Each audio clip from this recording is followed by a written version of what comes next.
Dia berkata,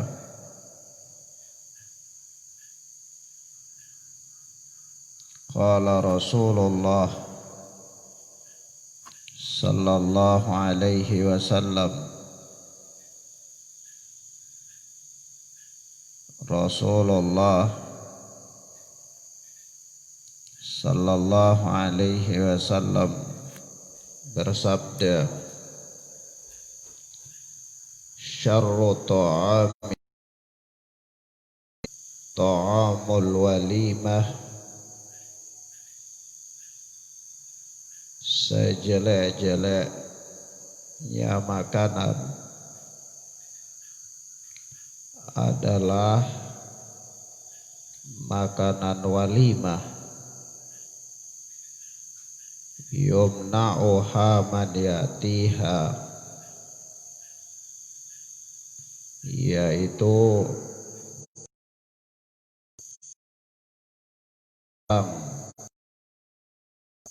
padanya atau dicegah darinya man yatiha, orang yang ingin datang kepadanya, yakni maksudnya orang-orang yang paling berhajat untuk makanan walimah, yaitu orang-orang miskin, tapi mereka tidak diundang. Begitu pengertiannya. Naam.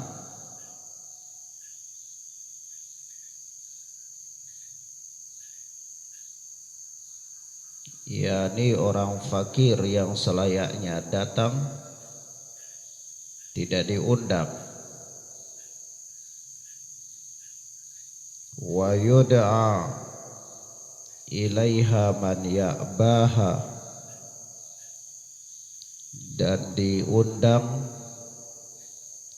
orang yang sebenarnya tidak ingin memenuhinya atau tidak ingin datang, yakni orang-orang kaya. Waman yujibid da'wata waman lam yujibid da'wata, dan barang siapa yang tidak memenuhi undangan,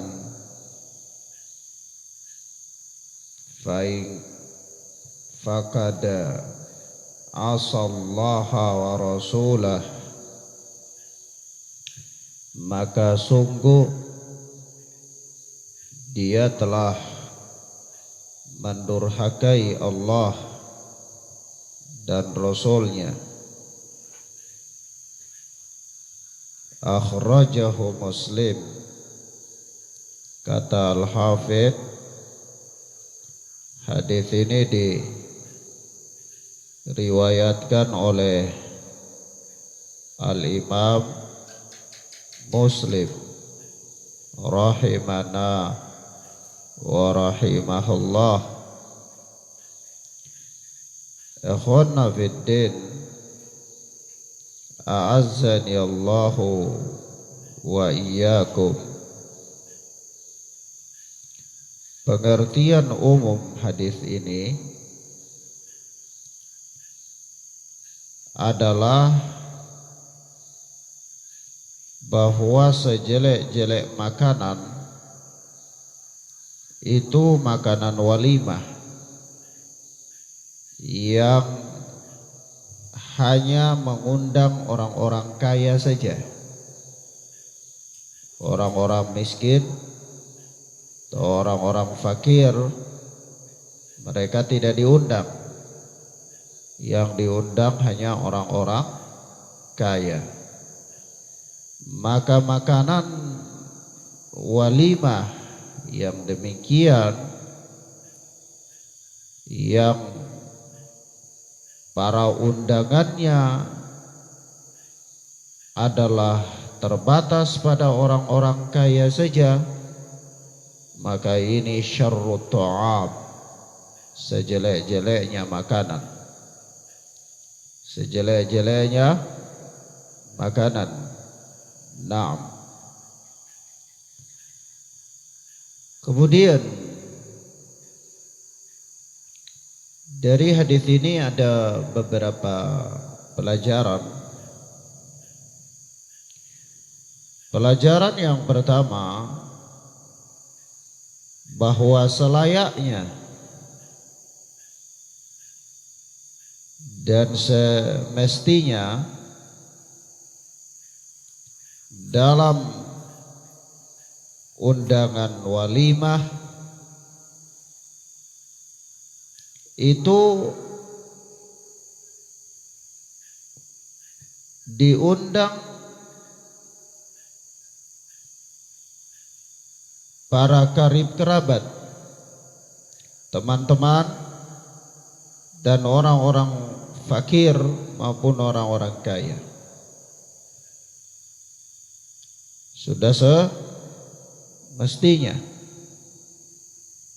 Jadi jangan hanya undangan itu terfokus pada orang-orang yang berduit saja, tapi sudah selayaknya bagi orang yang membuat acara walimah, hendaklah dia mengundang karib kerabat, teman-teman, orang-orang fakir, dan orang-orang kaya. Semuanya mendapat posisi yang sama dalam undangan walimah. Naam. Toib. Yang kedua, faedah yang kedua dari hadis yang mulia ini, bahwa wajib hukumnya memenuhi undangan walimah apabila tidak ada udzur syar'i. Naam. Hal ini terpahami dari sabda Rasulullah sallallahu alaihi wasallam, "Wa man lam yujibid da'wah faqad asallaha wa rasulah." Barang siapa yang tidak menghadiri undangan, tidak memenuhi undangan, maka sungguh dia telah mendurhakai Allah dan Rasulnya. Dia telah mendurhakai Allah dan Rasulnya. Nah, maka terpahami dari kalimat ini bahwa mengabaikan undangan tanpa udzur syar'i adalah kemaksiatan. Adalah kemaksiatan. Nah, sehingga menghadiri undangan adalah wajib bila tidak ada udzur syar'i. Nah, dan apa saja udzur syar'i? Ya, sebagaimana sudah kita jelaskan poin-poinnya pada pertemuan kemarin. Ya, bahwa undangan itu wajib dihadiri kecuali apabila ada beberapa hal yang menghalangi. Itu termasuk udzur syar'i. Nah, yang berikut, kebiasaan orang-orang kaya, para bangsawan, dan yang semisal dengan mereka, yang mengundang orang-orang kaya semata-mata dalam undangan walimah mereka adalah merupakan kebiasaan yang buruk dan tercela dalam pandangan syariat. Kebiasaan yang buruk dan tercela dalam pandangan syariat. Nah, taib.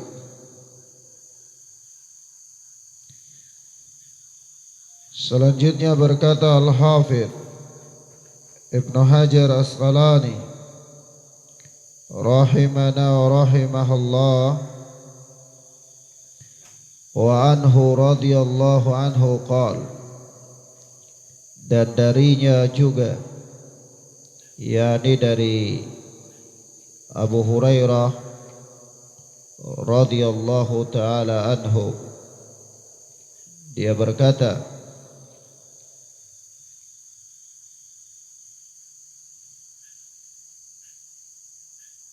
qala Rasulullah sallallahu alaihi wasallam,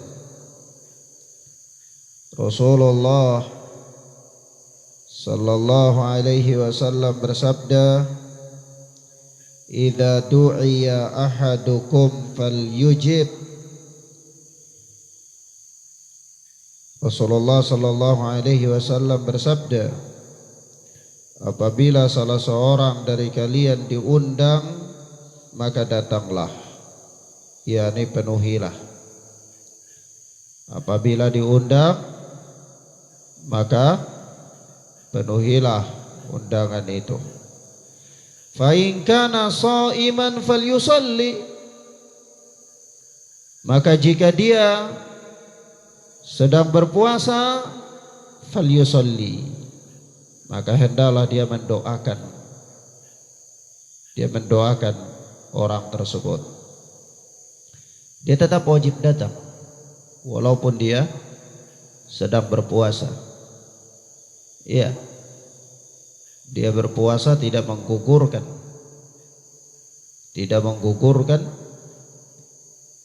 kewajiban untuk menghadiri undangan.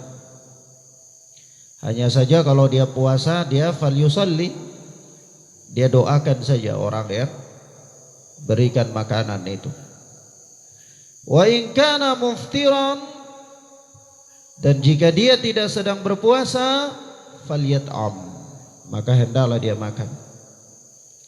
Jadi hadiri undangan itu jangan tidak makan. Undangan walimah itu hadiri makan. Jangan anak sudah kenyang. Nah, bukan, antum diundang ini untuk makan. Iya. Jadi makan, harus makan. Perintah Rasulullah sallallahu alaihi wasallam. Wa in kana muftiran falyat'am, dan kalau dia tidak sedang berpuasa, hendaklah dia makan. Akhrajahu Muslimun aidan, kata Al-Hafidh, hadis ini dikeluarkan oleh Al-Imam Muslim juga di dalam sahih beliau rahimana wa rahimahullah. Walahu min hadithi Jabirin nahwuhu, kata Al-Hafidh, dan bagi Imam Muslim dari hadis Jabir seperti ini juga. Kalau riwayat pertama ini dari Abu Hurairah, riwayat yang disebutkan kemudian oleh Al-Hafidh ini dari Jabir, sama hadis. Waqal, hanya saja di dalamnya ada sabda Rasulullah, fa in syaa ta'ima wa in syaa taraka. Kalau dia mau maka dia makan, kalau dia tidak mau maka dia boleh tidak makan. Ini apa? Wa in kana shaiman, jika dia puasa. Ya. Yaitu idza du'iya ahadukum falyujib, apabila salah seorang dari kalian diundang, maka wajib dia datang. Ya. Fa in kana shaiman, kalau dia sedang puasa, fa in syaa ta'ima wa in syaa taraka. Ya terserah dia. Kalau dia mau dia makan, kalau dia nggak mau dia bisa tidak makan. Ini kalau dia sedang puasa. Tapi kalau dia tidak puasa, tidak ada pilihan lain. Dia harus makan. Naam. Ikhwana fiddin azani Allahu. Di sini ada beberapa pelajaran ya. Pelajaran pertama dari hadis yang mulia ini lagi-lagi menerangkan kepada kita tentang wajib memenuhi undangan. Wajib memenuhi undangan. Nah,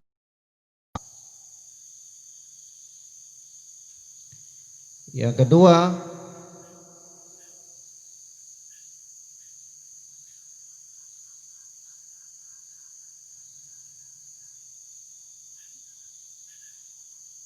bagi orang yang sedang berpuasa tidak wajib untuk makan hidangan. Tidak wajib untuk makan hidangan. Naam. Ini puasa sunnah. Puasa sunnah.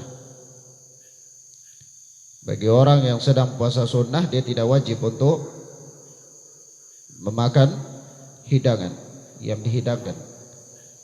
Memenuhi undangan wajib.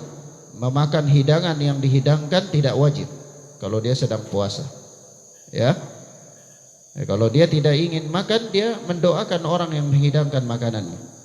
Tapi kalau dia memang mau makan dan dia lihat itu dapat menyenangkan hati orang yang menghidangkan makanan, kemudian tidak membuat salah paham, ya, maka dia makan. Dia makan. Nah, dia batalkan puasanya lalu dia makan. Nah, jika ini adalah puasa sunnah. Kalau ditanyakan mana yang utama, makan apa puasa? Hal ini tergantung dari kondisi. Kalau hidangan yang diberikan kepada orang yang diundang itu bukan hidangan yang dibuat khusus, ya misalnya dia diundang datang, tapi kebetulan memang di rumah ada makanan ala kadarnya sebagaimana biasanya orang itu makan lalu dia hidangkan, ya maka ini kembali kepada sang yang diundang tadi, sang tamu tadi. Kalau dia mau dia makan, kalau tidak dia cukup mendoakan orang yang mengundang. Tapi kalau misal makanan itu adalah makanan yang dibuat khusus untuk dia, dibuat khusus untuk undangan ini, ya orang ini dia sudah capek-capek buat, ya makanan juga dia hidangkan banyak. Kalau tidak dimakan ini bisa rusak dan tidak bisa dialihkan kepada tempat yang lain, ya maka yang utama dia makan. Yang utama dia makan. Dia batalkan puasanya kemudian dia makan. Nah, hal ini sebagaimana suatu ketika Rasulullah pernah melihat ada seorang sahabat itu di salah satu sudut dari perkumpulan para sahabat yang lain, orang-orang yang diundang ketika itu. Begitu sahabat lihat dia, Rasulullah melihat dia menyendiri, Rasulullah tanya, kenapa dia menyendiri? Orang ini mengatakan, inni shaim, aku sedang puasa ya Rasulullah. Apa kata Rasulullah? Da'akum akhukum, ya, saudara kalian ini telah mengundang kalian. Wa takallafa lakum, dan dia telah bersusah-susah untuk kalian, mengeluarkan biaya, capek untuk menghidangkan makanan. Pokoknya dia sudah sibuk. Apalagi kalau potong kambing, potong ayam misalnya. Pokoknya dia sudah kerja besar katakanlah. Ya, nah, untuk kalian. Maka dari itu kul, kata Rasulullah, makan. Thumma sum yawman in syi'ta. Kemudian puasa besok kalau engkau mau. Ya, subhanallah. Dari sini para ulama mengatakan bahwa boleh. Kalau misalnya seorang itu dia puasa sunnah, lalu dia terpaksa berbuka karena harus memakan jamuan makanan, maka dia boleh untuk menggantinya besok, boleh di besok hari. Tapi ini tidak wajib. Ini tidak wajib. Ini sebuah kebolehan saja. Kalau dia melakukan yang seperti itu boleh saja, tidak terlarang dalam pandangan syariat. Ya, nah.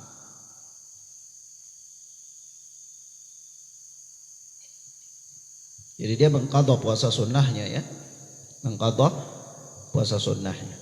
Ini bukan wajib. Mengqadha puasa sunnah itu tidak wajib. Nah, wallahu a'lam bis-shawab. Namun kalau orang yang diundang itu dia sedang berpuasa dan puasanya adalah puasa wajib, Apa itu puasa wajib? Misalnya puasa Ramadan atau puasa nadar, ya, atau puasa qadha. Dia qadha dari qadha Ramadan, ya, atau puasa kafarat. Hukumnya wajib ya. Nah, maka dia tidak boleh makan. Dia cukup mendoakan orang yang menghidangkan makanan tersebut. Nah, wallahu a'lam shawab. Taib. Kemudian selanjutnya berkata Al-Hafidz Ibnu Hajar Asqalani rahimana rahimahullah, wa an Ibnu Mas'ud radhiyallahu anhu qala, dan dari Ibnu Mas'ud yang Allah telah meridainya, dia berkata, qala Rasulullah sallallahu alaihi wasallam, Rasulullah sallallahu alaihi wa alihi wasallam bersabda, ta'amul walimah awwala yaumin haqqun. Ta'amul walimah awwala yaumin haqqun. Yani makanan walimah di hari pertama itu adalah hak. Pada hari pertama, hak wajib. Yani kalau antum diundang pada acara walimah di hari pertamanya, wajib datang, wajib. Apabila tidak ada, kemudian ta'amu ini sunnah, makan jamuan makanan walimah di hari kedua itu adalah sunnah, sunnah. Kalau datang boleh, tidak datang juga tidak apa-apa. Itu termasuk perkara yang sunnah.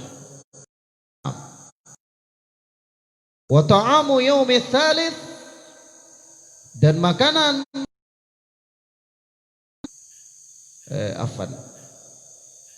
ta'amul walimati awwala yaumin haqqun. Makanan walimah pada hari yang pertama adalah wajib, hak. Wa ta'amu yaumi tsani sunnah, dan makanan pada hari yang kedua sunnah. Ini maksudnya dibuat makanan di hari yang kedua itu untuk acara walimahnya sampai 2 hari. Itu sunnah saja, tidak apa-apa, tidak melanggar syariat. Orang yang mau ya denda diberikan kewajiban. Karena para ulama mengatakan undangan yang wajib untuk dihadiri itu pada hari pertamanya. Nah, begitu pula orang yang membuat makanan walimah, kalau dia buat sampai hari kedua pun sunnah saja, tidak apa-apa. Wa ta'amu yaumi tsalits, dan makanan walimah pada hari yang ketiga sum'atun, adalah sum'ah, riya. Sum'ah itu salah satu bentuk riya. Tapi kalau riya itu beramal supaya dilihat oleh orang lain, supaya dia mendapatkan pujian dari orang yang melihat. Tapi kalau sum'ah itu orang dah lihat, tapi dia memperdengarkan amalannya kepada orang. Mungkin dia ceritakan atau dia apakan dengan tujuan orang lain dengar, lalu orang lain puji dia. Orang lain memujinya karena amalan yang dia lakukan. Itu namanya sum'ah. Tidak lihat tapi mendengar. Oh, mendengar berita tentang si fulan ini dia orang yang jawab, dermawan. Oh, si fulan ini dia orang yang abid, ahli ibadah. Oh, si fulan itu dia orang yang alim, ya. Didengar tentang dia, ya. Dengar tentang berita tentang amalan-amalan yang dia lakukan, dan memang dia sengaja mengekspos, ya, hal-hal tersebut supaya orang dengar, lalu dia mendapatkan pujian karenanya. Maka ini namanya sum'ah. Wa man samma'a samma'allahu bih. Dan barang siapa yang sum'ah, niscaya Allah subhanahu wa ta'ala akan menyampaikan dia pada sum'ahnya itu. Nah, seorang yang dia beramal untuk sum'ah, dapat pujian, niscaya Allah subhanahu wa ta'ala akan menyampaikan dia pada sum'ahnya itu, ya. Nah, rawahu Tirmidzi wastaqrabahu wa rijaluhu rijalus sahih. Kata Al-Hafidh, hadis ini diriwayatkan oleh Imam Tirmidzi wastaqrabahu, dan Imam Tirmidzi rahimahullah menganggapnya asing, menganggap ini hadis gharib, hadis yang asing. Wa rijaluhu rijalus sahih, kata Al-Hafidh, dan rijal-rijalnya adalah rijal-rijal yang sahih. Wallahu a'lam. Ya, di sini hadis ini didhaifkan oleh Al-Allamah Albani di dalam Irwaul Ghalil.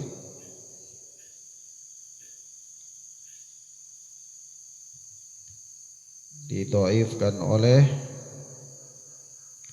Al-Allamah Albani di dalam Irwaul Ghalil. Naam. Tapi hadis ini dicantumkan oleh Syekh Shalih Fauzan di dalam Mulakhas Fiqh, dan beliau berhujjah dengannya. Beliau berhujjah dengannya. Sejumlah para ulama pun, para fuqaha, mereka juga berhujjah dengan hadis ini. Wallahu a'lam. Nah, dan memang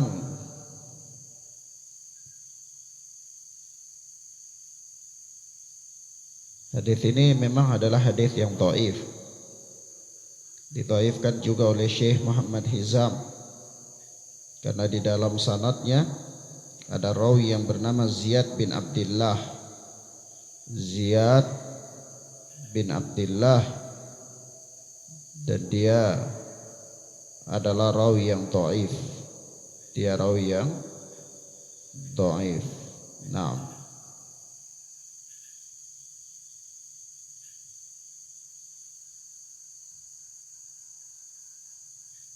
nah,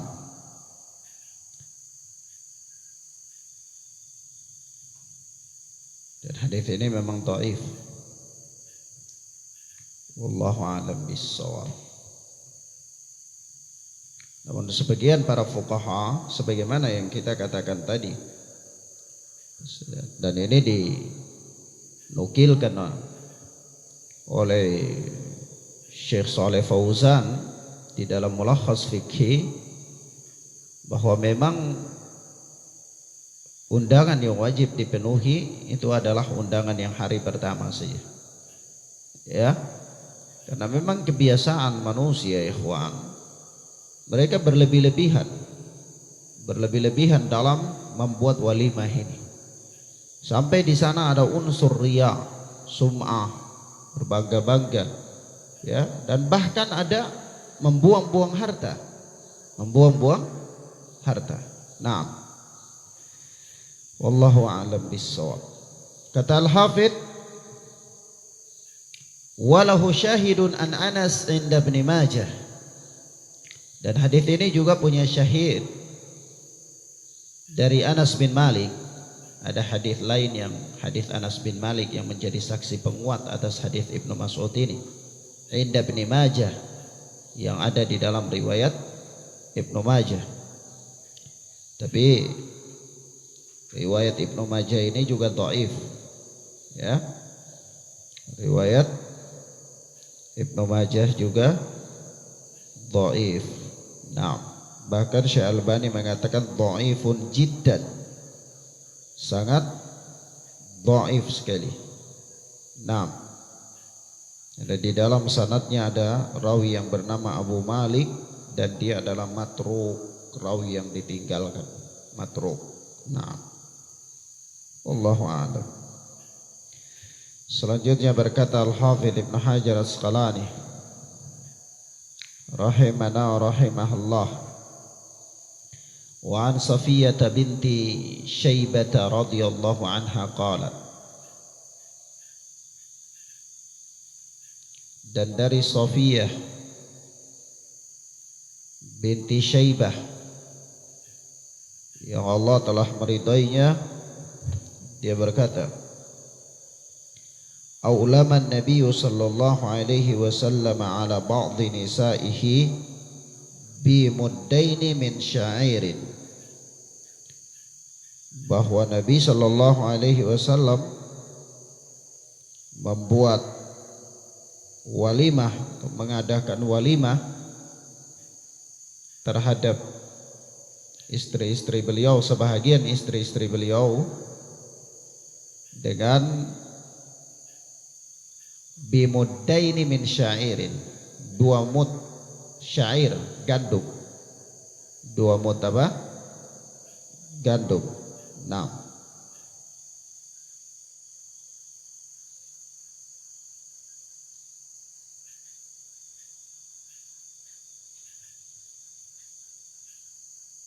Syekh Al-Basam mengatakan ukuran 2 mud kalau dikonver ke dalam satuan gram itu 1.500 gram. 1.500 gram. Berarti kalau 1 mud ya bagi 2 ya, kira-kira 750 ya. Nah, 750 gram itu 1 kilo itu berapa gram?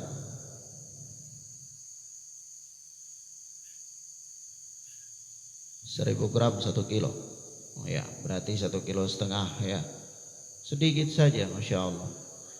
Kalau orang-orang kayak kita ini ya, 2 mud syair ini dimakan sama 1 orang saja. Ya, Nabi undang 1 orang saja, kesian. Yang lain tidak dapat. Ya. Nah.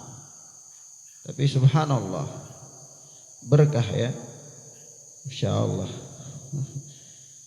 Memang orang-orang dulu nih makannya sedikit-sedikit, Insya Allah.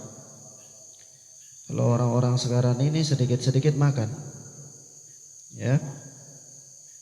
Jadi banyak waktunya makan saja. Dan sekali makan juga ya Masya Allah ya, banyak. Orang-orang dulu sedikit saja. Buktinya Nabi ngadakan walimah cuma dengan 1,5 kilo gandum, Insya Allah. 1,5 kilo gandum ya bisa juga sih. Kalau misal untuk bayangkan aja kacang hijau kalau 1 kilo ya makan pakai gelas ya bisa banyak orang lah ya, bisa 10 orang bisa kalau makan pakai gelas. Tapi kalau pakai mangkok bakso ya paling cuma 2 orang ya. Maka di sini bisa Insya Allah. Begitu sederhananya kehidupan Rasulullah Sallallahu Alaihi Wasallam. Dan hadis ini menunjukkan kepada kita ya, menunjukkan kepada kita bahwa ya orang ta'addud itu tidak mesti kaya raya, tidak mesti kaya raya. Jangan tunggu sampai antum jadi seperti Yusuf Kala, bisa, tidak bakalan bisa. Ya. Ya, buktinya Rasulullah di sini ya walimahnya sederhana saja, tidak ada uang, tapi Rasulullah ta'addud. Ya. Jadi ada orang bilang, "Oh, antum boleh ta'addud tapi tunggu nanti kalau sudah punya perusahaan ikan." Nah, itu syubhat. Ya. Syubhat itu tidak boleh didengar tuh. Syubhat batil, menyimpang. Ya buktinya Rasulullah fakir. Rasulullah fakir. Ya. Artinya di masa bujang ya, sebelum menikah itu Rasulullah memang pekerja keras. Ya, bahkan jual pakaiannya Khadijah radhiyallahu taala anha ya, dijual kemana-mana sampai ke Syam. Jujur ya dalam melakukan perdagangan. Tapi semuanya habis untuk dakwah. Dan kalau kita lihat rumah tangga Nabi sallallahu alaihi wasallam, kita dapati istri-istri Rasul itu ya, ada beberapa hari mereka cuma makan beberapa biji kurma, ya, tidak masak. Beberapa hari tidak masak. Kenapa? Tidak ada makanan. Tidak ada makanan. Persiapannya, persediaan makanannya ya paling cuma kurma saja. Itu pun beberapa sih. Ini menunjukkan bahwa kehidupan dan rumah tangga Nabi Sallallahu Alaihi Wasallam adalah rumah tangga yang sangat sederhana sekali, sangat sederhana, insyaallah. Dan kalau kita lihat ya kawan, ana sudah beberapa kali berjumpa dengan para masyayikh. Ya memang sederhana sekali kehidupan mereka. Dan harta itu ada, tapi dia habis untuk umat, digunakan untuk keperluan dakwah, dikorbankan fi sabilillah untuk meninggikan kalimat Allah subhanahu wa ta'ala. Nah, dan Nabi memang sesederhana itu ya, tapi Nabi ta'addud. Ini bantahan orang-orang yang menolak syariat ta'addud ini dengan alasan buat sejumlah alasan yang sesungguhnya dia memerangi Islam. Ya, tunggu sampai kaya, ya. Nanti kalau mau ta'addud nanti dengan nenek-nenek misalnya, ya kasihan, tidak sesuai dengan tujuan pernikahan. Ya, kalau tunggu sampai kaya tidak bisa ya, Rasulullah Sallallahu Alaihi Wasallam fakir. Ya, begitu juga kita lihat sampai suatu ketika itu Umar bin Khattab pernah masuk menemui Rasulullah. Lihat Rasulullah sedang tidur, tidak ada kasur ya, tidak ada kasur. Rasulullah tidur itu tidak ada kasur. Kalau kita masya Allah ya, hari ini masya Allah macam-macam saja yang kita minta, ada saja ya, ada kasur lagi, bukan hanya sekedar kasur, spring bed ya, apalagi saya sampai sudah tidak tahu lagi nama-nama ini barang ini, kasur atau apa, alas tempat tidur, karena sudah berpuluhan tahun sudah anak hidup tidak ada pakai itu istilah kasur-kasur ya. Ya kalau ada ya pasti ya, kasur yang sudah kurang lebih mungkin 15 tahun yang lalu. Itu juga bawaan istri ketika masih bujang dia punya kasur sampai sekarang. Ya, barangkali ya mungkin sudah pernah diganti tapi anak lupa karena saking nggak pernah atau sudah lamanya nggak pernah ya. Nah, tapi ya begitulah manusia ya, subhanallah. Sampai-sampai apa ya kawan? Umar bin Khattab ini pernah melihat Rasulullah tidur di atas pelepah-pelepah kurma ya. Kalau kita ini mungkin matras dari sabuk-sabuk kelapa. Sampai tanda-tanda itu kelihatan di tubuh Rasulullah. Umar bin Khattab radhiyallahu anhu menangis melihat Rasulullah seperti itu.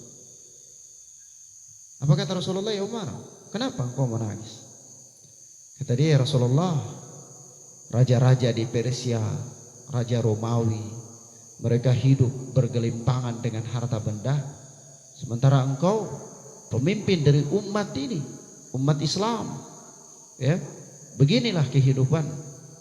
Maka apa kata Rasulullah? Ya Umar, tidakkah engkau suka Tidakkah engkau suka bahwa keindahan, kekayaan dan kemewahan itu adalah milik mereka di dunia dan milik kita nanti di akhirat? Begitulah jawaban Rasulullah sallallahu alaihi wasallam. Subhanallah ya. Kalau semua orang berpikir seperti ini ya, maka dia akan mempersiapkan segalanya untuk kepentingannya di akhirat. Kalau kita dia punya hartanya dia gunakan untuk kepentingan akhirat. Kalau dia punya tenaga dia gunakan untuk kepentingan akhirat. Kalau dia punya kemampuan apa saja yang dia punya dia gunakan untuk kepentingan akhirat. Yang berbeda ya dengan orang yang memang pandangan hidupnya dunia yang dia pikirkan. Apa saja. Kalau dia punya uang dia gunakan untuk perkara dunia. Harta dia gunakan untuk perkara dunia. Apa saja yang dia punya dia gunakan untuk perkara dunia. Dan dia bakhil. Dia bakhil kalau mau digunakan untuk perkara akhirat. Dia bakhil. Karena memang pandangan hidupnya berbeda. Pandangan hidupnya berbeda. Dan Masya Allah ya, Rasulullah sallallahu alaihi wasallam, seorang nabi, seorang utusan Allah ya, beliau hidup dalam keadaan memang fakir ya. Ngadakan walimah ya 1,5 kilo gandum ya, gandum itu kalau kita di Indonesia ini ya bisa sama dengan terigu ya, sama 1,5 kilo. Masya Allah. Bikin apa itu masa ya, kalau antum bikin apa roti bale-bale ya paling 15 piring ya, 15 piring tipis-tipis, 10 lempengan bale itu ya,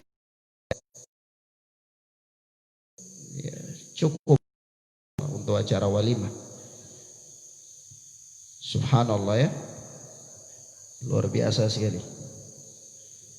Kita ini untuk acara walimah saja menghabiskan jutaan rupiah. Belum baju pengantinnya ya, belum peci Soekarno-nya, macam-macam yang kita untuk itu. Subhanallah, luar biasa sekali. Taib.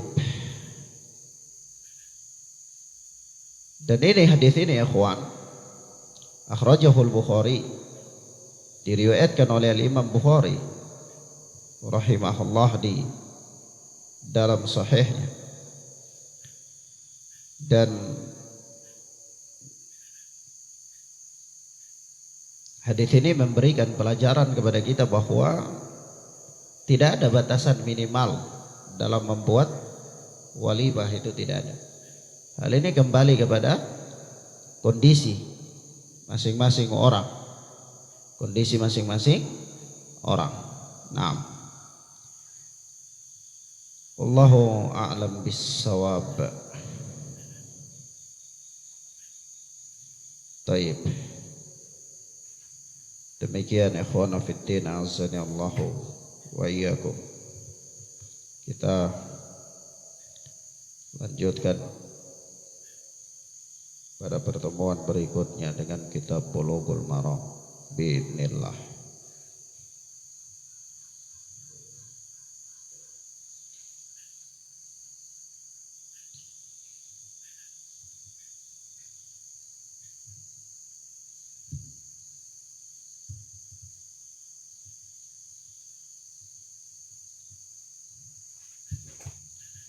Pelajaran apa ini?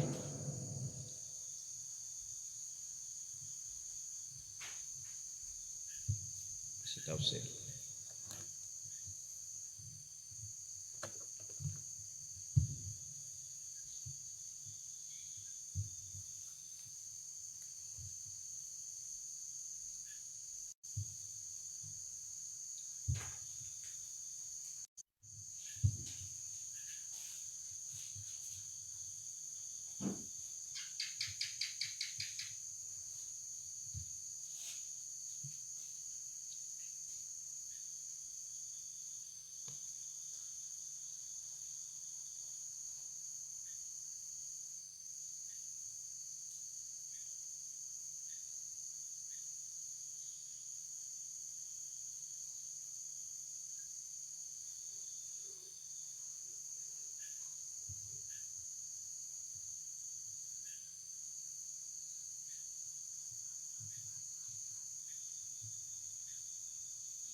ayat 10 ya.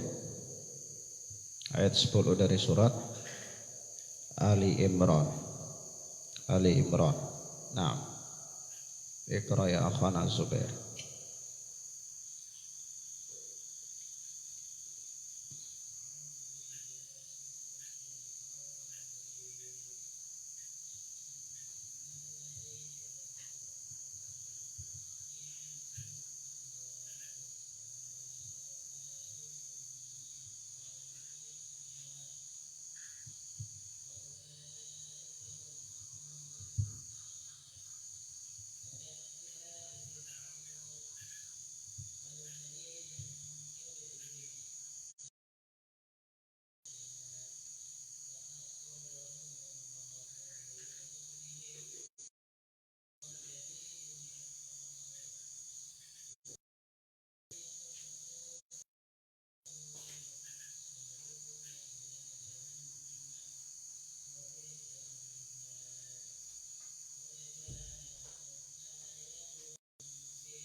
Atainil taqata.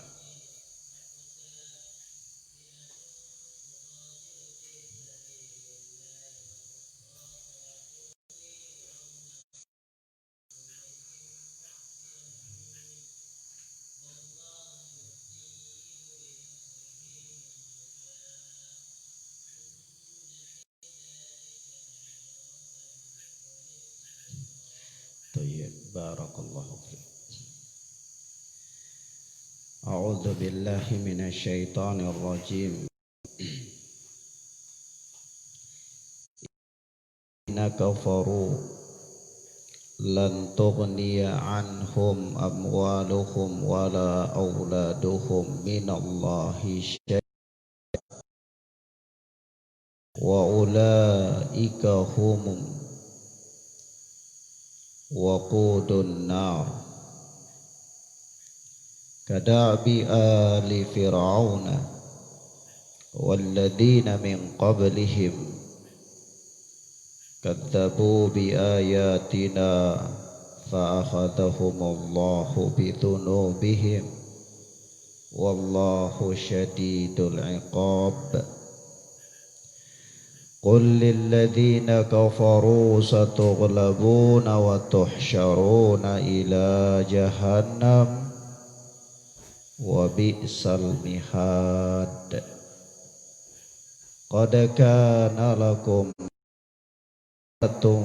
fi fi'atainil taqata fi'atun tuqatilu fi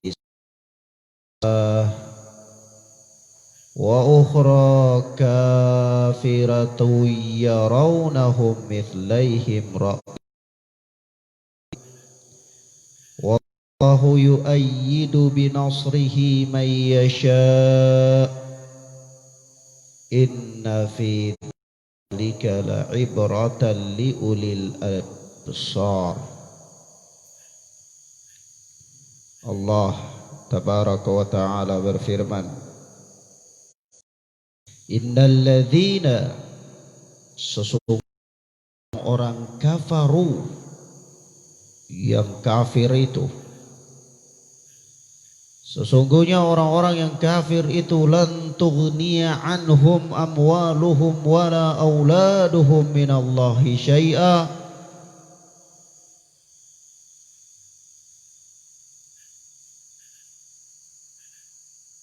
tidak bermanfaat bagi mereka, tidak berguna bagi mereka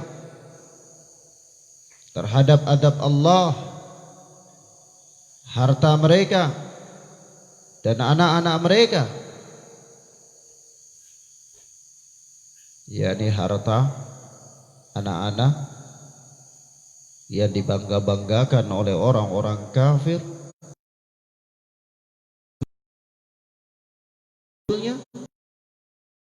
sungguhnya apa yang dibanggakan itu berupa harta tidaklah bermanfaat bagi mereka,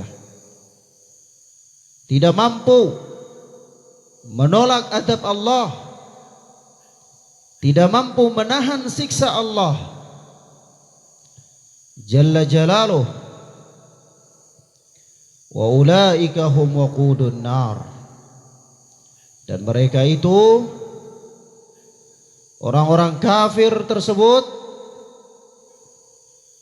hum waqudun nar, mereka menjadi bahan bakar api neraka.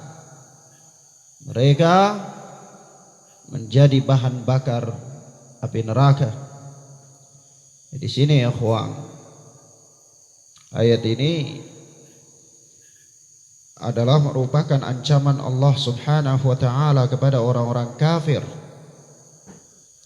Ancaman Allah kepada orang-orang kafir. Dan pengaruh harta atau pengaruh harta benda dunia. Pengaruh harta benda dunia. Ternyata apapun yang kita usahakan di dunia ini, kalau bukan untuk ketaatan kepada Allah Subhanahu wa taala, niscaya tidak bermanfaat bagi kita. Tidak bermanfaat, lan tughniya, sekali-kali tidak bermanfaat, tidak berguna. Tidak berguna. Sawah, ladang, tempat tinggal, rumah-rumah, anak-anak yang kita banggakan dengan sejumlah prestasi mereka. Begitu pula harta benda yang begitu banyak yang kita tumpuk-tumpuk sampai di dunia seolah-olah kita orang fakir. Kalau mau belanja saja kita takut, mau beli ini kita hitung, mau beli itu kita hitung. Kalau beli baju kita beli yang murah sekali. Ya, subhanallah. Padahal orang hidup lebih layak untuk memakai sesuatu yang bagus. Orang hidup lebih layak untuk memakai sesuatu yang bagus, selama bukan untuk kesombongan. Karena innallaha jamil, sesungguhnya Allah itu indah, yuhibbul jamal, dan Allah mencintai yang indah. Nah, dari itu apa? Kadang-kadang orang dalam dia bergaul dengan dunia ini sampai dia menyiksa dirinya. Dia punya uang, bukan tak punya, tapi mau makan saja susah. Dia hitung sana, hitung sini. Mau beli pakaian, mau pakai pakaian saja untuk memperindah dirinya. Bagaimana dia beribadah di hadapan Allah? Ya, dia memakai sesuatu yang bagus ketika dia hadir di hadapan Allah, melakukan pengabdian kepada Allah. Dia hitung, dia cari beli yang murah, beli di RB, ya, kasihan. Padahal dia bukannya tidak punya uang, punya. Dan kita lihat orang-orang kaya rata-rata begitu. Dari orang yang punya uang, ya, keumumannya dia masuk keluar pasar-pasar RB, ya, padahal tidak layak dan tidak pantas. Dalam artian, sudahlah, biarlah yang jenis itu untuk orang-orang fakir. Kalau antum orang yang kaya sudah beli yang kayak gitu, lalu orang fakir mau beli yang mana? Ya, mau beli yang mana? Maka ikhwana fiddin azani Allah wa iyyakum, ternyata semua itu tidak bermanfaat bagi kita. Jabatan yang kita punyai, harta yang kita tumpuk sampai sebanyak bagaimanapun, maka orang kalau dia kecintaannya terhadap harta yang luar biasa, itu dia walaupun punya harta benda yang banyak, tapi dia terlihat seperti orang yang fakir.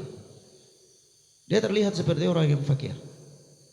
Berbeda dengan orang yang dia fakir, tapi karena dia tidak terpikat dengan harta, dalam artian dia tidak jadikan harta itu masuk dalam hatinya, maka dia terlihat seperti orang kaya. Dia terlihat seperti orang kaya. Karena dia tahu orang yang bisa memanfaatkan semua itu, dia berkorban, dia keluarkan, dia berikan semuanya. Karena dia tahu bahwa seberapa banyak pun dia tumpuk, tidak bermanfaat di sisi Allah Subhanahu wa ta'ala.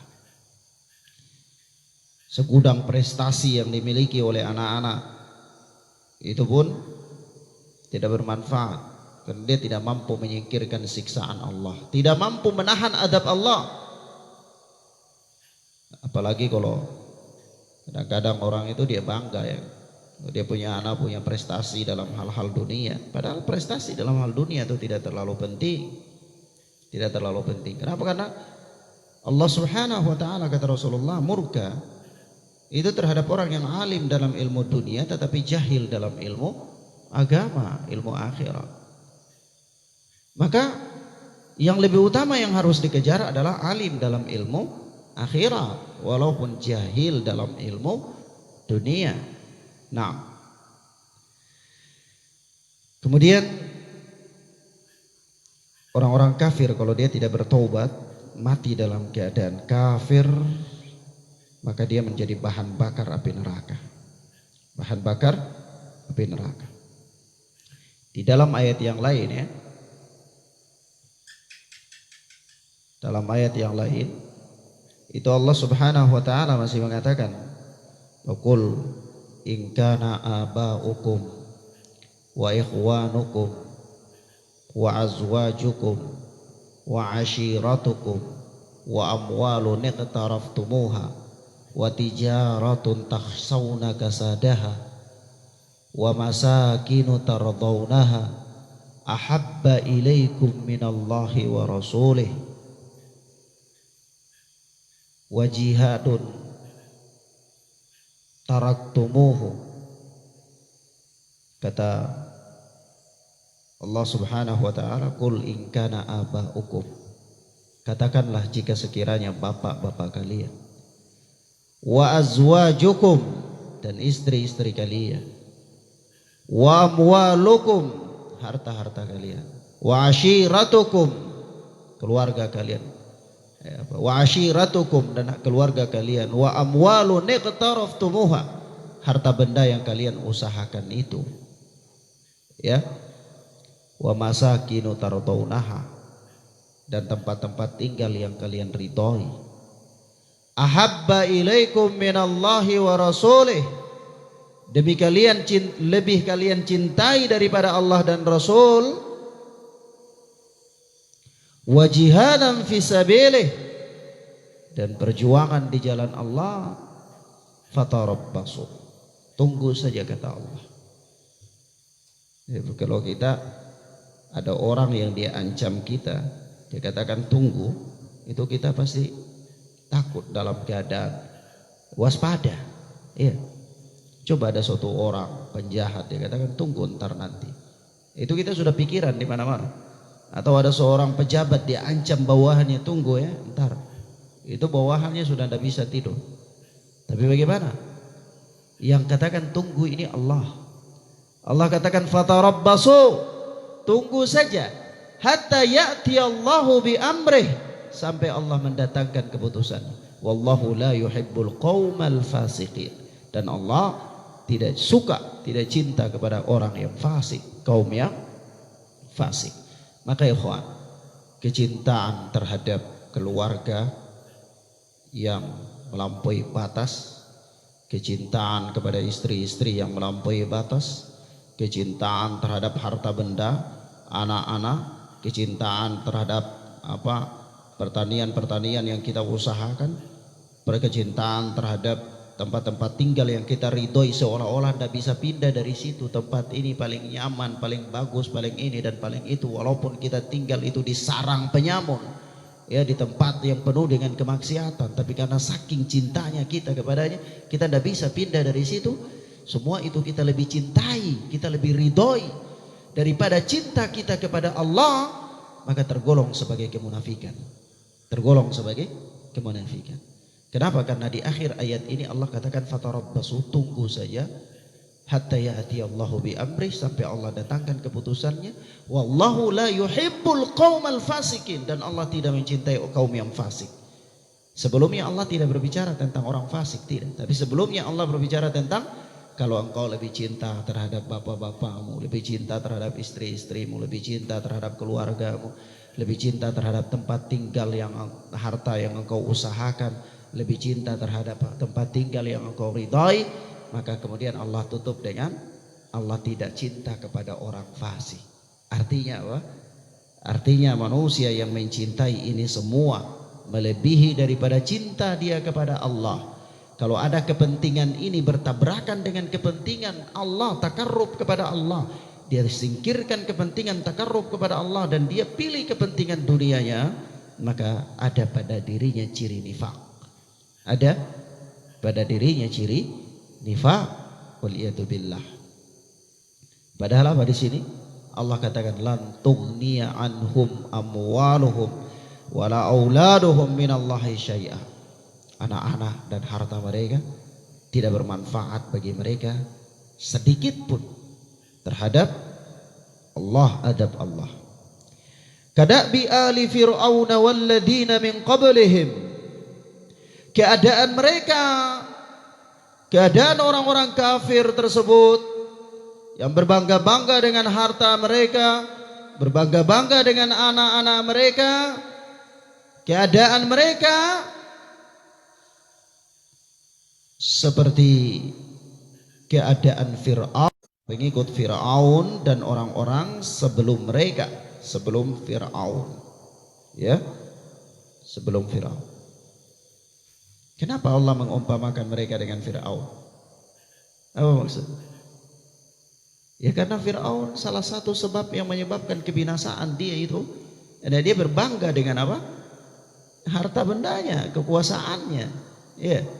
Maka orang yang berbangga dengan harta bendanya, kekuasaannya atau yang semisal, lalu membuat dia lalai dari Allah, membuat dia lalai dari Allah Subhanahu wa taala, maka sama keadaannya dengan Fir'aun. Maka Allah katakan kadabi ali fir'auna walladzina min qablihim. Keadaan mereka seperti keadaan para pengikutnya Fir'aun dan orang-orang sebelum mereka. Kadzabu bi ayatina. Mereka mendustakan ayat-ayat kami. Fa akhadahumullahu bidzunubihim. Maka Allah menyiksa mereka disebabkan karena dosa-dosa mereka. Ya tentu ya, Allah tidak menyiksa manusia melainkan karena kemaksiatan manusia. Ya. Karena dosanya. Karena Allah tidak mendolimi. Allah tidak mendolimi seorang pun. Jadi kalau ada seseorang yang mendapatkan siksaan, itu adalah balasan atas kemaksiatannya. Balasan atas kemaksiatannya. Maka Allah di sini mengikat kalimat ini. Kadzabu bi ayatina fa akhadhahumullahu bidzunubihim. Mereka mendustakan ayat-ayat kami, maka Allah mengadab mereka disebabkan karena dosa-dosa mereka. Wallahu syadidul iqab. Dan Allah itu amat keras siksanya. Kalau bicara tentang siksa Allah itu selalu Allah katakan syadidul iqab, syadidul iqab. Artinya amat keras siksanya, bukan jangan main-main. Siksa Allah Subhanahu wa taala itu siksa yang keras. Dan tidak ada yang bisa lolos dari siksa Allah. Tidak ada yang bisa menahan siksa Allah sedetik pun tidak ada. Maka dari itu hendaklah kita semua waspada. Waspada dari siksa Allah Subhanahu wa ta'ala. Dan jangan pernah merasa aman. Jangan pernah merasa aman dari siksa Allah. Qul lilladzina kafaru satuqlibuna wa tuhsyaruna ila jahannam. Katakanlah wahai Rasul Muhammad sallallahu alaihi wasallam kepada orang-orang kafir itu, satughlabuna wa tuhsyaruna ila jahannam, bahwa kalian pasti akan dikalahkan di dunia dan akan digiring ke neraka jahannam. Wa bi'sal mihad, dan neraka jahannam itu adalah seburuk-buruk tempat tinggal. Neraka jahannam itu adalah seburuk-buruk tempat tinggal. Jadi Allah Subhanahu wa ta'ala dalam ayat ini memerintahkan Rasulullah keyakinan kepada orang-orang kafir ketika itu, yakni Yahudi wan Nasara. orang-orang Yahud dan orang-orang Nasara dan juga para ummiyun, orang-orang kafir dari kalangan bangsa Arab yang tidak beragama dengan agama Yahud dan tidak pula dengan agama Nasrani. Sampaikan kepada mereka semua bahwa apa? Siapapun yang bersekukuh dalam kekafirannya dan menentang agama ini, maka dia pasti akan dikalahkan. Dia pasti akan dikalahkan. Dan Masya Allah ya, ketika pada perang Badar yang pertama kali ya, kaum musyrikin dengan pasukan yang begitu banyak 3.000 orang itu dikalahkan oleh kaum muslimin dalam jumlah 300 orang.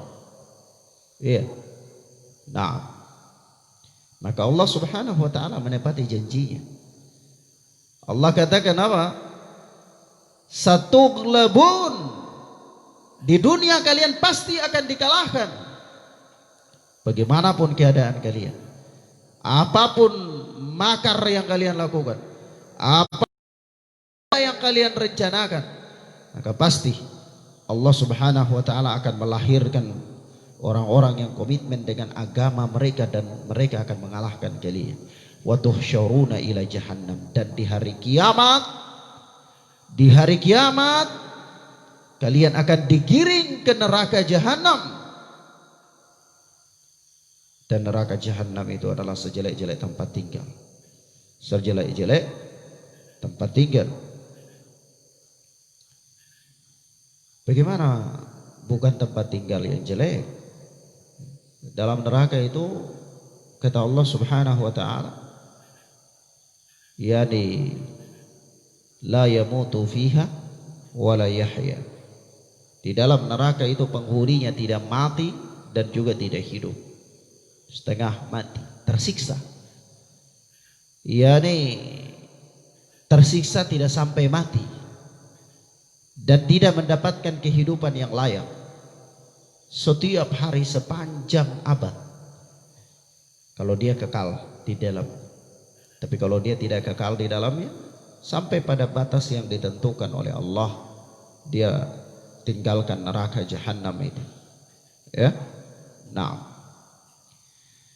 subhanallah. Qad kana lakum ayatun fi fi'atainil taqata. Sungguh telah ada tanda bagi kalian pada dua golongan yang berhadapan-hadapan. Ayatun di sini maknanya tanda. Qad kana lakum ayatun, sungguh telah ada tanda bagi kalian fi fi'atainil taqata, yaitu pada dua golongan yang saling berhadapan-hadapan, yakni pertempuran dua golongan, yaitu antara golongan kaum muslimin dan golongan kaum musyrikin. Yaitu apa? Terjadi di perang Badar. Terjadi di perang Badar. Nah, Badar ini adalah nama satu tempat ya. Nama satu tempat di selatan kota Madinah. Jadi terjadi pertempuran di situ, maka pertempuran itu dinamakan dengan pertempuran perang Badar. Fi'atun tuqatilu fi sabilillah wa ukhra kafiratun yarawnahum mithlaihim ra'yal 'ain, yaitu satu golongan mereka berperang di jalan Allah, dan golongan yang lainnya wa ukhra kafiratun, ya kafir, yarawnahum mithlaihim ra'yal 'ain, yang melihat dengan mata kepala, melihat dengan mata kepala. Wallahu yu'ayyidu binasrihi man yasha.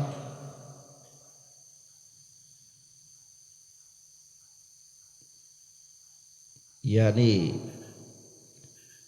orang-orang kafir pada perang Badar itu mereka menyaksikan sendiri bahwa nyata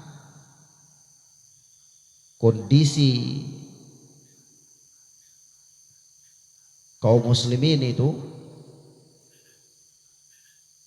jumlahnya tidak sedikit dibandingkan dengan jumlah mereka. Iya, pada perang Badar.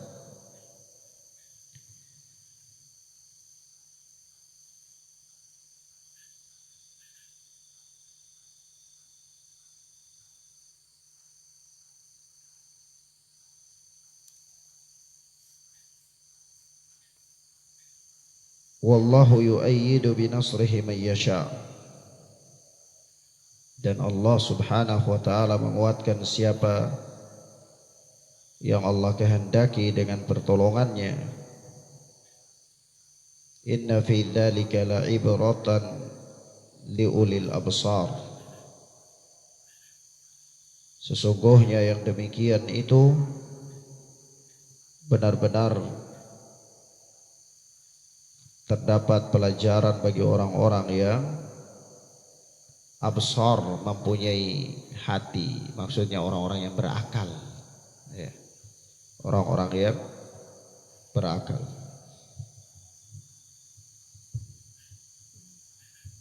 Maka ikhwana fiddin, a'azzani Allahu wa iyyakum,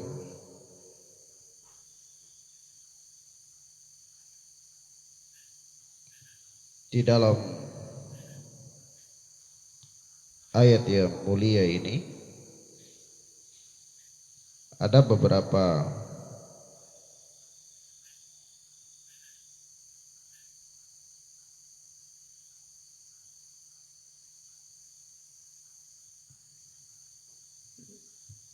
pelajaran, ya.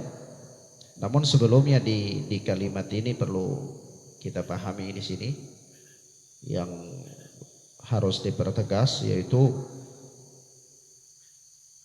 fi'atun yuqatilu fi sabilillah, suatu golongan, yaitu golongan kaum muslimin, mereka berperang di jalan Allah pada pertempuran perang Badar itu.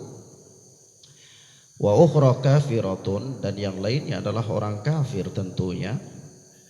Yarawnahum mithlaihim ra'yal ain, mereka melihat mereka, yakni mereka melihat orang-orang muslim itu mithlaihim ra'yal ain, yes, dengan jumlah 2 kali seperti mereka, dan itu mereka melihat dengan mata kepala sendiri.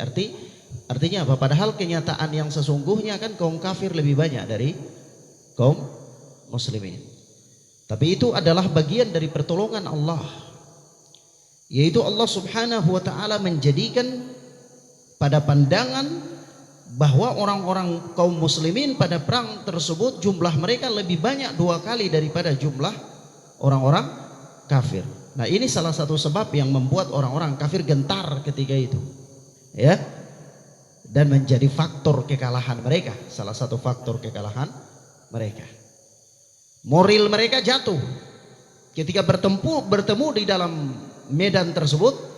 Mereka menyaksikan dengan mata kepala mereka sendiri, asli mereka lihat bahwa ternyata jumlah kaum muslimin 2 kali lipat dari jumlah mereka, padahal yang sesungguhnya tidak seperti itu, ya. Nah, subhanallah, itu adalah bagian dari bentuk bagaimana Allah Subhanahu wa taala menurunkan pertolongannya kepada kaum mukminin. Dan dikisahkan dalam beberapa riwayat pada perang Badar itu, ikhwan, para malaikat sampai turun di medan perang itu untuk berperang membantu kaum muslimin. Para malaikat turun, benar-benar terlibat sebagai pasukan perang untuk berperang melawan kaum kufar. Dan di barisan kaum kufar juga ketika itu syaitan pun turun berperang dengan kaum kafir di dalam medan perang tersebut. Syaitan jadi manusia, ya, dengan izin Allah tentunya, untuk berada di barisan kaum kufar, kaum musyrikin, untuk memerangi kaum muslimin. Tapi subhanallah, dalam peperangan tersebut perang terjadi begitu luar biasanya. Syaitan pun sampai lari terbirit-birit dalam peperangan tersebut.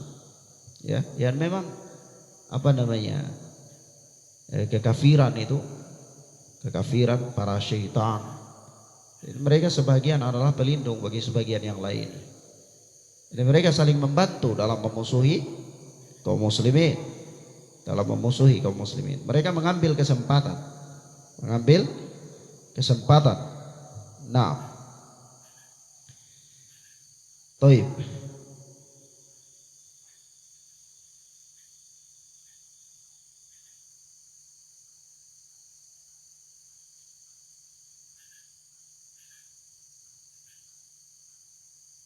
Ada beberapa faedah. Yang pertama, kekafiran dapat menyebabkan adab, dapat menyebabkan mendapatkan adab di hari kiamat.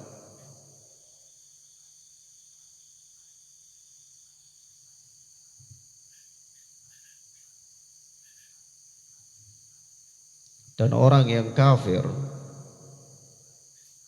mati dalam kekafiran, sudah pasti dia akan mendapatkan siksa Allah, siksa neraka.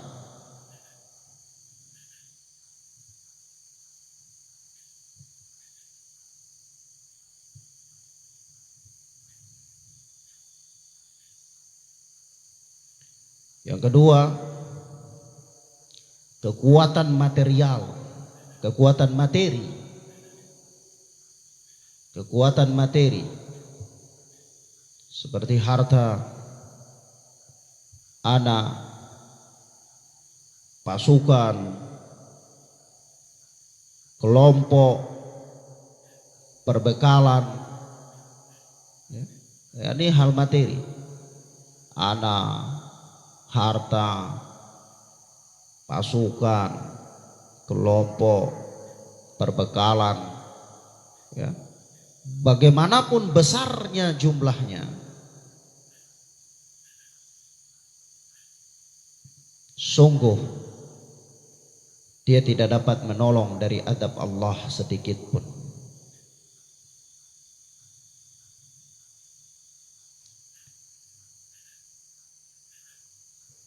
Baik di dunia maupun di akhirat.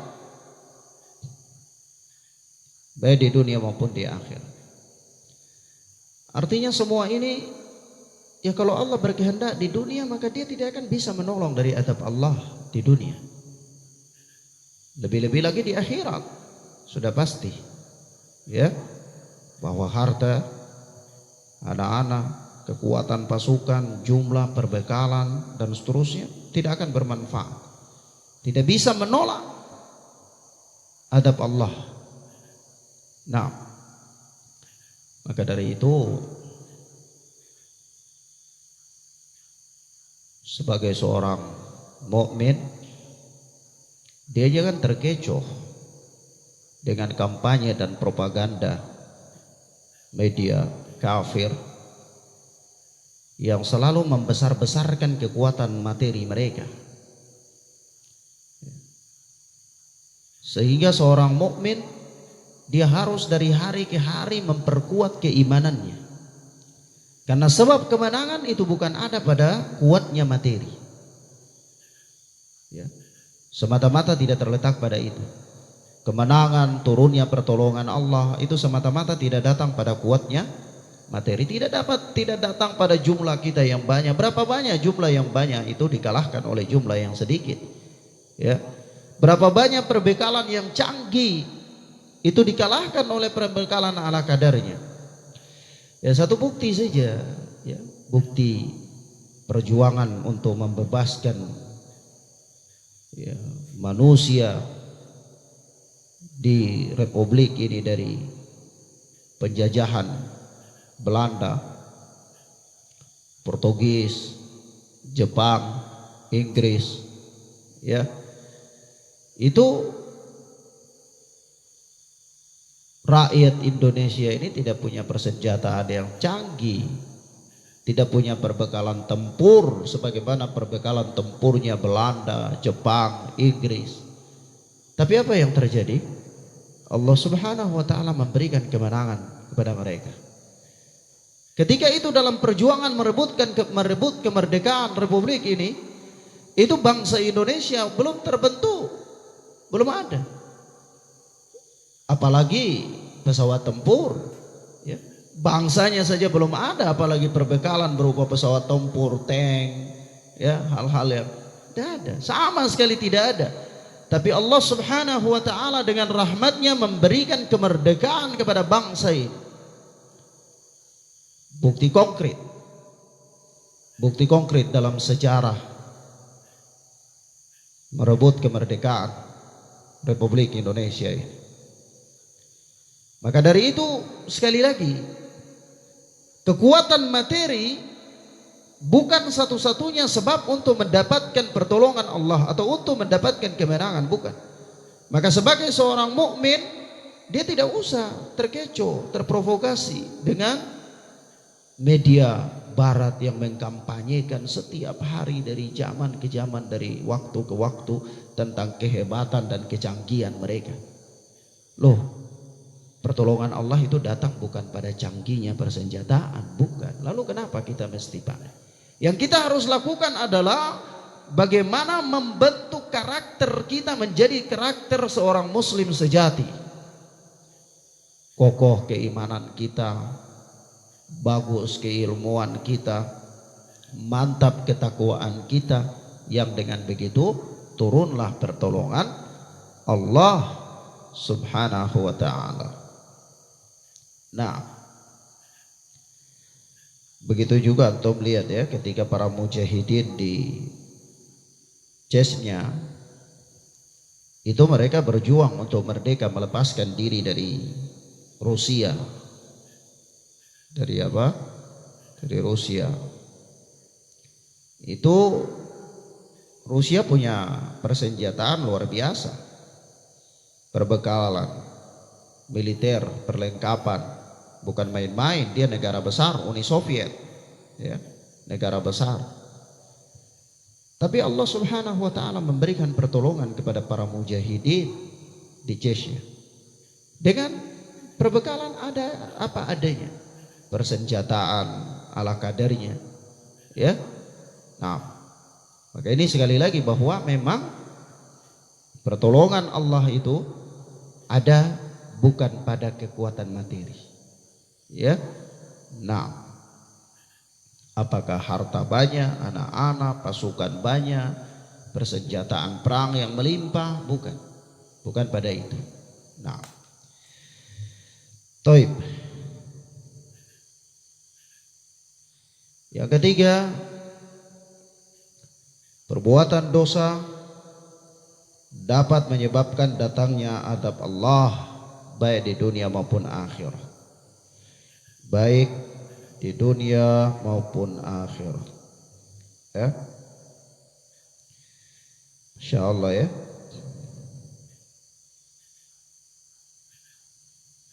Sebagaimana Allah Subhanahu wa ta'ala berfirman,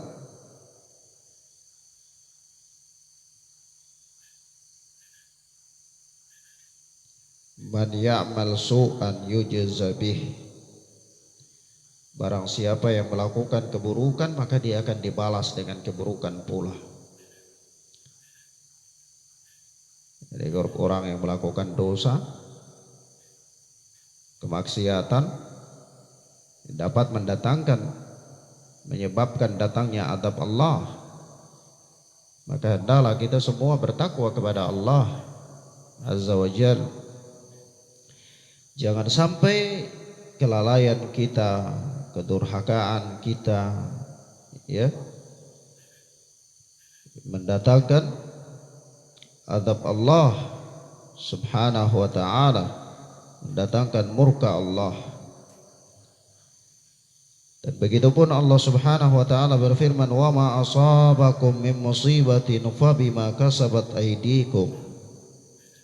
Segala musibah apapun yang menimpa kalian, maka itu disebabkan oleh perbuatan tangan-tangan kalian sendiri.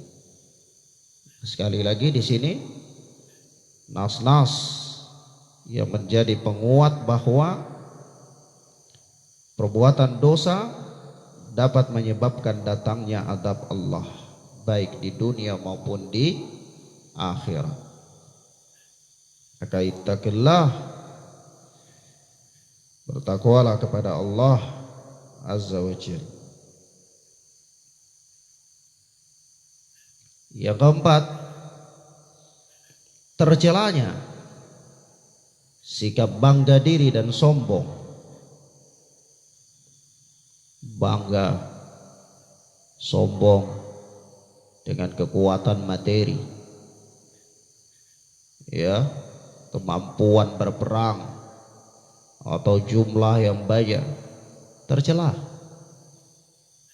Dan itu justru bisa mendatangkan menjadi sebab kelemahannya. Bisa menjadi sebab kelemahannya. Sombong, tercelanya sombong, bangga diri.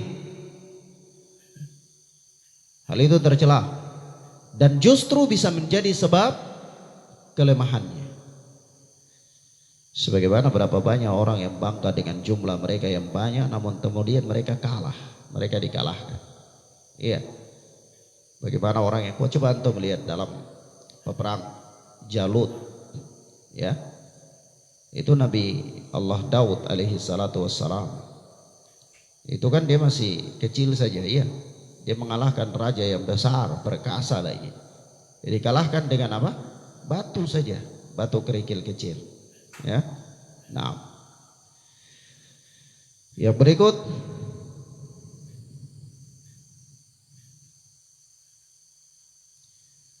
orang yang berakal adalah orang yang mampu mengambil pelajaran dari apa yang menimpa orang lain.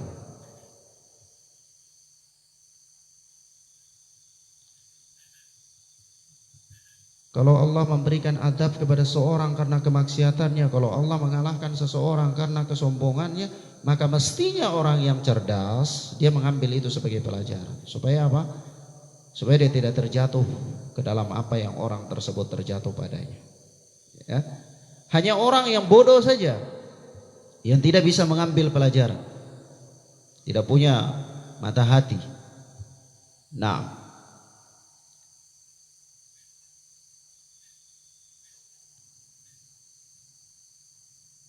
yang berikut, kebenaran berita Al-Quran tentang apa yang sudah diberitakan kepada kaum Yahudi bahwa mereka akan dikalahkan, bahwa mereka akan dikalahkan,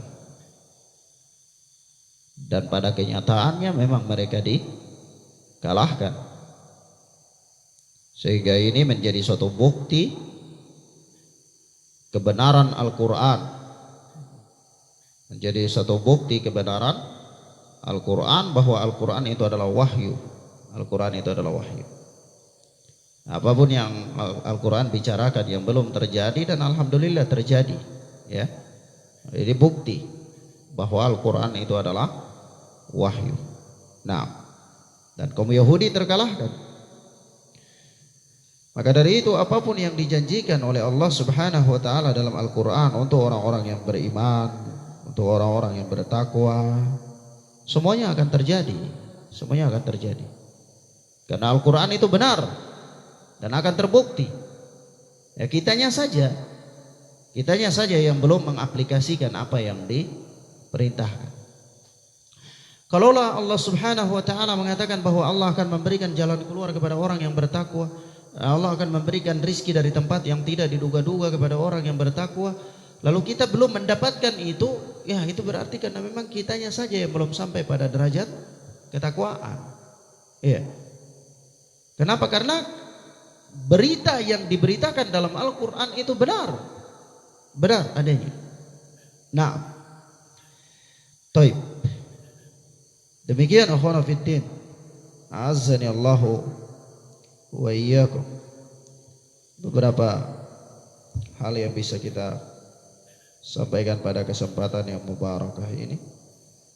Mudah-mudahan bermanfaat untuk kita insyaallah taala. hadanallahu wa iyyakum wa barakallahu fikum. Allahumma inni as'aluka bi anni asyhadu innaka la ilaha illa anta al-ahadus samad alladzi lam yalid wa lam yulad wa lam yakul lahu kufuwan ahad. Allahumma inna nas'aluka rizqan thayyiban wa ilman nafi'ah wa amalan mutaqabbalah. Allahumma inna nas'alukal huda wat tuqa wal afaf wal ghina. Allahumma barik lana fima a'tait. Allahumma barik lana fima a'tait. Allahumma yassir lana wa la tu'assir alaina. Allahumma yassir lana wa la tu'assir alaina. Allahumma la taj'alid dunya mablagha ilmina wala akbara hammina. Allahumma arinal haqqa haqqan warzuqna ittiba'ah wa arinal batila batilan warzuqna ijtinabah. Allahumma ya muqallibal qulub tsabbit qalbi ala dinik. Allahumma ya muqallibal qulub tsabbit qulubana ala dinik. Ya musarrifal qulub sarrif qulubana ala ta'atik. Allahumma atina fid dunya hasanah wa fil akhirati hasanah wa qina adzaban nar wa qina adzaban nar. Subhanakallahumma bihamdika asyhadu an la ilaha illa anta astaghfiruka wa atubu ilaik. Wa sallallahu ala nabiyyina Muhammad wa ala alihi wa sahbihi wa sallam. Wassalamualaikum warahmatullahi wabarakatuh.